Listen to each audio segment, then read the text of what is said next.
Западные страны предпринимают не только недружественные действия в отношении нашей страны в экономической сфере, я имею в виду нелегитимные санкции, о которых все хорошо знают, но высшие должностные лица ведущих стран НАТО допускают и агрессивные высказывания в адрес нашей страны. Поэтому приказываю министру обороны и начальнику генерального штаба перевести силы сдерживания российской армии в особый режим несения боевого дежурства.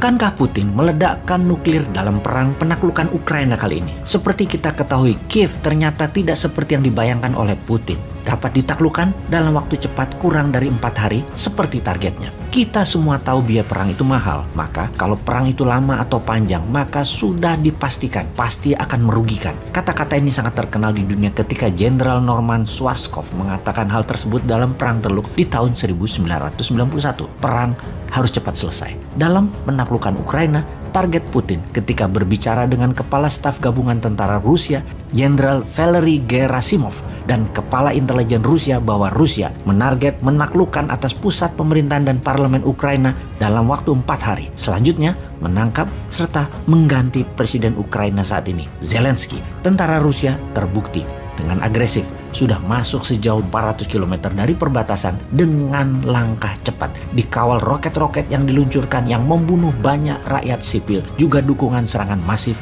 lewat udara. Kita bisa melihat video-video mengerikan di sosial media yang memperlihatkan roket-roket Rusia menghancurkan rumah, menghancurkan apartemen, dan menghancurkan tempat sipil lainnya. Inilah pembunuhan massal yang kita tidak inginkan pada saat perang terjadi.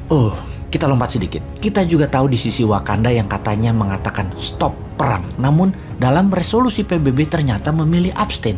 Aneh juga ya. Ini patut dipertanyakan kebijakan luar negeri Wakanda ini. Mengapa mengatakan stop perang tetapi abstain tidak memberikan suara dalam resolusi perdamaian PBB? Ini Wakanda kebijakan luar negerinya ikut kakak tertua ya, ikut Tiongkok ya. Memang hebat sih kalian pejabat Wakanda. Sejauh ini banyak beda mulut sama tindakannya. Oke, lanjut deh. Katanya minta 3 tahun lagi ya. Monggo, silahkan. Kalau kita kaum New Mind memilih lebih baik mengingatkan apa yang akan terjadi di Ukraina, yaitu akankah dipakai atau diluncurkan hulu ledak nuklir itu? Kita tahu Rusia memiliki bom nuklir terbesar di dunia yang namanya Tsar Bomba yang memiliki daya ledak 50 megaton atau 50 juta ton. Daya ledaknya setara dengan 3.500 kali lebih besar dari ledakan Hiroshima. Rusia saat ini memiliki bom nuklir yang sedikit lebih kecil dari Tsar Bomba, yaitu Satan II, yang secara teknis rasanya tidak mungkin segila itu Putin akan ledakkan di Ukraina yang bisa membuat 10 juta manusia meninggal dan yang berefek 1000 kali lebih parah dari Chernobyl dalam jangka panjang. Namun Rusia punya 3.500 roket balistik berhulu ledak nuklir dan ada lebih dari 1000 peluncur rudal balistik yang bisa menjangkau Eropa Barat. Rusia punya yang skala kecil yang akan memberikan efek gentar ke dunia dan mungkin saja dihajar ke Kiev. Kemarin malam Putin mengatakan hal tersebut, akan menggunakan nuklir untuk memberikan efek gentar di Ukraina. Sahabat, hal ini sebaiknya kita perhitungkan. Kita bahas beberapa jenis perang terlebih dahulu di zaman modern ini. Semuanya perang setelah Perang Dunia Kedua. Ada Perang Korea, Amerika kalah. Ada Perang Vietnam, Amerika juga kalah. Perang Teluk, Amerika dan sekutunya menang. Perang Irak itu rekayasa. Perang Libya juga rekayasa, itu perampokan. Perang Timur Tengah dengan narasi perangi teroris, padahal mau ambil minyak, juga kalah terbirit-birit di Afghanistan misalnya di tahun 2021 kemarin. Yang di Suriah masih berdarah-darah di sana. Semua perang selalu melibatkan Amerika. Perang di wilayah Timur Tengah adalah perang kontrol kendali atas energi minyak bumi dan gas. Perang Korea dan Vietnam adalah perang ideologi, komunis versus demokrasi. Dan di tahun 2022 Rusia agresi militer. Ini baru pertama yang tidak diawali oleh Amerika. Di Ukraina ini semua serba baru, namun prinsip perang semua sama.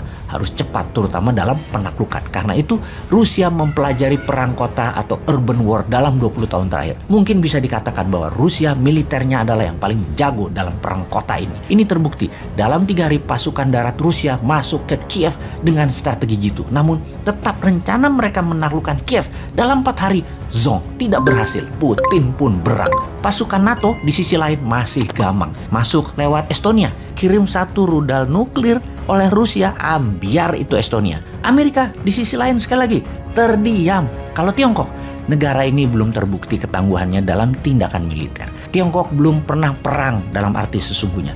Perang dunia pertama, zong. Perang dunia kedua, zong. Tiongkok nggak ada. Masih tidak ada wakil Tiongkok atau Cina di perang dunia pertama dan kedua. Sekarang akankah Tiongkok bermain untuk menunjukkan kesuperpowerannya? Atau tidak sempat? Yang sampai kapanpun Tiongkok bukan menjadi negara superpower, tetapi hanya negara besar. Alangkah sia-sianya Tiongkok tidak ambil bagian untuk pamer kekuatan ketika perang Ukraina ini terjadi. Ternyata berlangsung dan selesai dengan cepat. Seperti ketika Irak taklukan Kuwait di Agustus 1990, yaitu kurang dari 7 hari ke depan Kiev takluk, Ukraina diambil Rusia. Maka dunia bisa apa? Kembali ke pertanyaan awal, akankah Rusia meluncurkan rudal nuklirnya? Sepertinya tidak. Namun Kiev akan takluk dalam 7 hari ke depan. Kita buktikan.